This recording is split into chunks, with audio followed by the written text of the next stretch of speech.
A person can be as logical as he likes, but when it comes to money, even the most adequate person can go crazy. Money is a substance that has a special effect on the reality around us, especially on people. And right and wrong in matters related to finance are often substituted due to misconceptions or on purpose. I am not a slave to work for free. We all hear this often, don't we? Or maybe they even said it themselves. Slavery, as well as serfdom, really meant working without money. The slave worked for food and a roof over his head and was quite profitable to the master. So why didn't slavery eventually take root everywhere? Or will it not take root in the future? Do you think it's because of uprisings? No. By the way, the further into the future, the easier it will be for a small group of people to control the masses, as weapons and control methods become more and more advanced, and countries relying on slaves began to lose the technological race. Realizing this, the smartest landlords began to give more will to their serfs so that they could earn more for the landowner by applying their talents. The landowner has no commercial interest in driving a good artist into the field.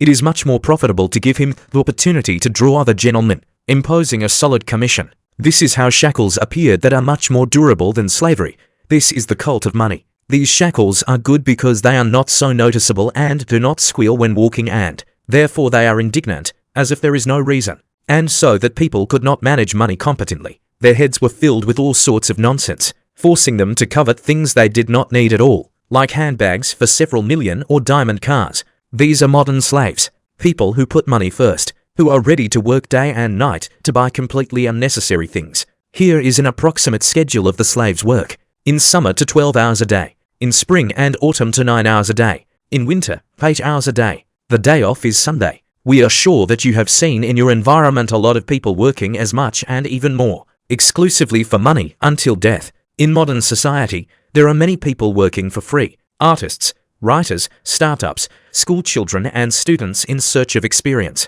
Employees working below the market in an effort to get a promotion. Businessmen who spend all their savings for the sake of a dream. These people are working for something more.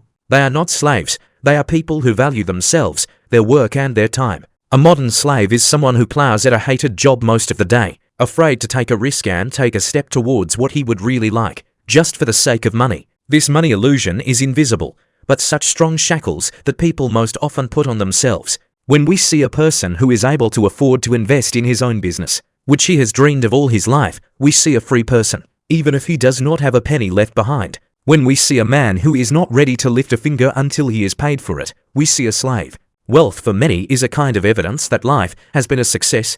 Everything is fine. If you have money, there is no financial dependence in the form of mortgages, debts, loans that you have to constantly pay for, then you can consider yourself happy. But this opinion is not entirely true, because although money is a very powerful resource, sometimes people misdirect the vector of this development. As a result, they turn from poor slaves into rich ones, but still slaves. Look at how it happens. Why doesn't money make people happy? Where do rich slaves come from and what is it? There are two kinds of poor people. Some work for pennies, but they are sincerely passionate about what they love. Almost anyone will surely remember such a character from their environment. This person seems to be almost not interested in salary, but is interested in an exotic hobby. There are a lot of such people among writers, artists, even scientists. They are interested in solving some kind of problem that is abstract from reality. They are given little money for it, but they are satisfied. Such people are certainly not slaves, even if they earn a little. But there are more poor people of another type. You know all of them too. They pull the strap at a hated job, constantly complain about the boss, colleagues, then move on to the topic of their small salary. Often such people repeat, if only I could get more, get richer, then I would move mountains. No, I wouldn't have turned it off. There is a second type of people, just the slave type.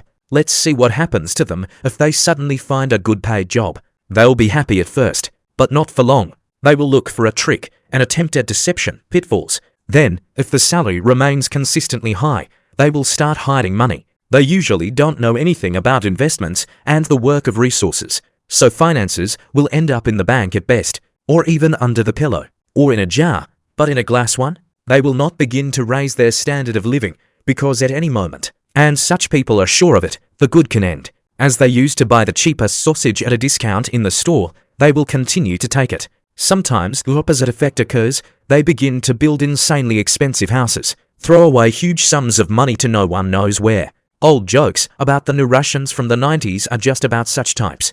But in general, life will not change. The job will still be unloved, the boss will be a fool, and so on. A person will still complain about everyday life, even if it is now quite prosperous, far from poverty. This is the psychology of a slave. Money is something else's that doesn't really belong to me. Freedom and your favorite job, your business does not exist, and the like. Rich slaves prefer to simply put money in a piggy bank. A conscious struggle against internal slavery is important for every person. For many of us, it's not the best start, which we can't do anything about. Being born again in a millionaire's family is unlikely to work, but you can increase your level of awareness. This will affect both your earnings and your attitude to life itself. The man who stopped being a slave, he perceives his work as an opportunity for self-development and conquering new horizons.